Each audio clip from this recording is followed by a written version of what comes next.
दोस्तों नमस्कार, कैसे हो आप सब। आशा करता हूँ सभी भाई अच्छे होंगे, स्वस्थ होंगे। दोस्तों आज है दिन संडे का और आज डेट है 10 मार्च 2024। और दोस्तों अभी टाइम हो रहा है सुबह के बज चुके हैं 6:33। आपको दिखा देता हूँ, यहाँ पर आप देख सकते हैं। और मैं आज मतलब नाइट शिफ्ट में था दोस्तों। और यस्टरडे मैं निकला था 7:30 PM और 7:30 बजे निकल के मेरे यहाँ एक्चुअली चल रहा है NSIT कॉलेज है, उसके 3 दिन का कॉन्सेप्ट चल रहा है वहां पर।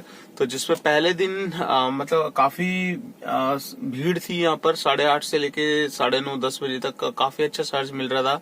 तो काफी भाइयों ने अच्छे रेटों पे, इस तरफ जो भी भाई आए होंगे उन्होंने अच्छी लोकेशन मतलब अच्छे रेटों की बुकिंग उठाई है।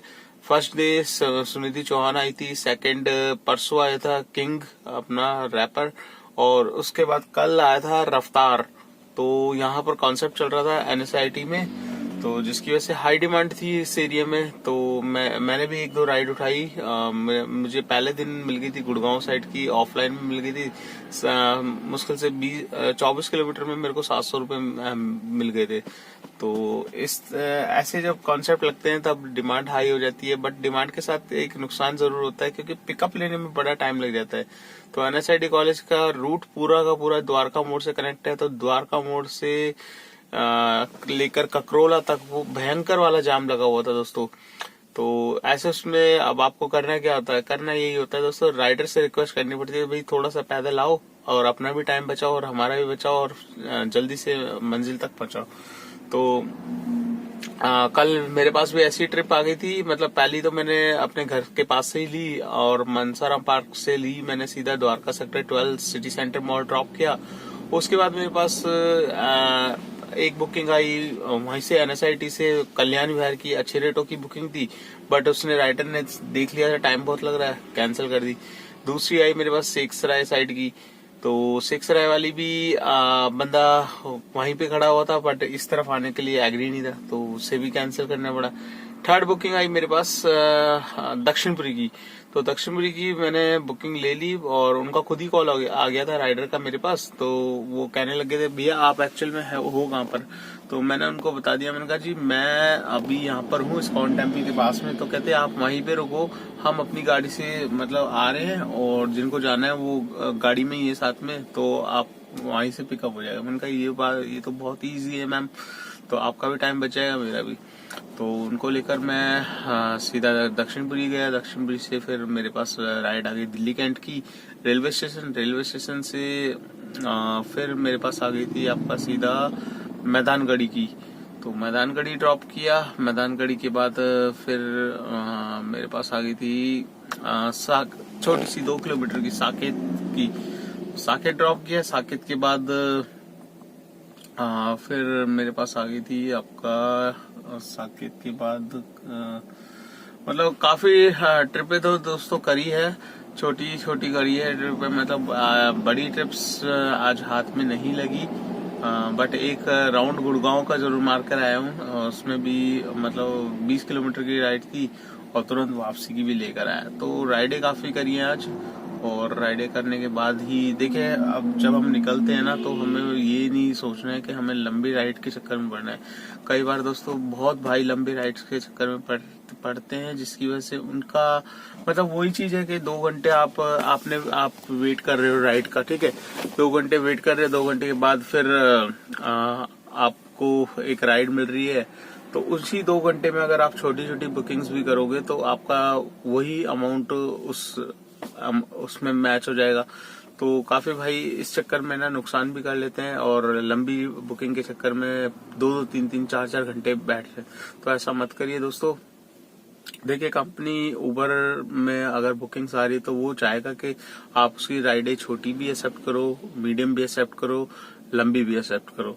तो उस हिसाब से बस आप जब सीट पे बैठते हो, सुबह बैठो, दिन में बैठो या शाम को बैठो, अपना कंटिन्यू करते रहोगे तो लास्ट में जाके आपका फिगर थोड़ा सा देखने को मिलता है बढ़िया।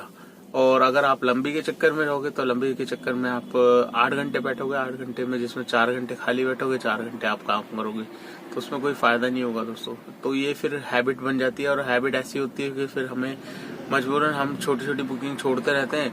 तो जिससे होता क्या है कि होता ये है कि उबर के उसमें सारा ट्रैक रिकॉर्ड होता है। Track record in the sense कितनी बुकिंग्स आपने पास करी, कितनी बुकिंग आपने रिजेक्ट करी, कितनी बुकिंग कैंसिल करी, ये सारा डाटा उसके पास रहता है। और वो देखता है कि भाई ये ड्राइवर इस हिसाब से बुकिंग्स ले रहा है।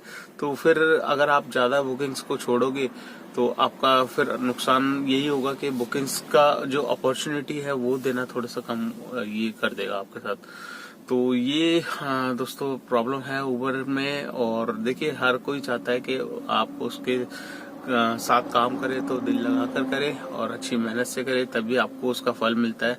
तो काफी भाई जो करते हैं कंटिन्यू करते हैं उनको मतलब अच्छा काम मिलता है उबर में, और अच्छे पैसे कमाने के भी ऑप्शन मिलते हैं इसमें दोस्तों। तो दोस्तों आज हम बात करेंगे ओला उबर के बारे में ही। और आज मैं जैसे कि नाइट में चला रहा हूँ, तो नाइट में मैंने एक चीज नोट करी जो आपके साथ शेयर करना बहुत जरूरी है दोस्तों। ये बात मतलब शेयर करने से आपको ही हेल्प मिलेगी और आप भी एक मोटा चालान होने से अपने आप को बचा सकते हो। जैसे कि मैंने देखा दोस्तों, मैं एनसीआर जाता रहता हूँ, क्योंकि मैं एनसीआर जाता हूँ तो मेरे पास गाड़ी के डॉक्यूमेंट्स होते हैं पूरे कंप्लीट।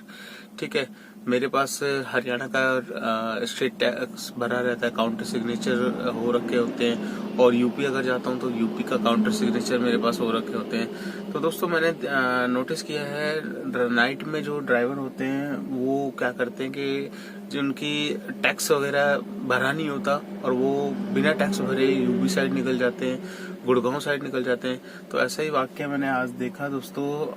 गुड़गांव में ही आपका टोल के बाद ही कम से कम एनफोर्समेंट के 10-12 बंदे, देखिए 10-12 में से बंदों ने टैक्सी पे हाथ मारा है इस बार। तो टैक्सियां कभी आज सुबह तकरीबन 5:30 के लगभग 8-10 टैक्सियां वहां पर रोक रखी थी। तो दोस्तों ऐसा ही वाकया मैंने आज नोट किया। काफी भाई इस चीज को इग्नोर मारते हैं और ये इग्नोर मारने के चक्कर में आपका नुकसान बहुत भारी हो जाता है। देखिए दोस्तों, अगर आप ड्राइवर हो तो आप अपने ऑनर को बोलो, रिक्वेस्ट करो कि भैया अपना काउंटर सिग्नेचर जो हरियाणा का है या यूपी का है वो करा के रखे, तभी हम वहां पर जाएंगे। अदरवाइज आप गाड़ी ले तो जाते हो, रिस्क पे लेके जाते हो। जब आपको चेकिंग के दौरान अगर पकड़ा गया तो आपका जितना भी पेनल्टी है वो डबल से डबल आपकी लगेगी दोस्तों। ऐसा ही मैंने देखा था नोएडा के डीएनडी पे। और डीएनडी पे दिल्ली से जब हम नोएडा की तरफ एंटर होते हैं, वहाँ एनफोर्समेंट वाले खड़े हुए थे जिन्हें 5 नंबर वाले बोलते हैं। वहां पर आपको पता है वहां पर कमर्शियल गाड़ी टैक्सियां भी रोकी जाती है और वो भी। तो मैंने देखा कम से कम 8-10 गाड़ियां टैक्सियां रोक रखी थी।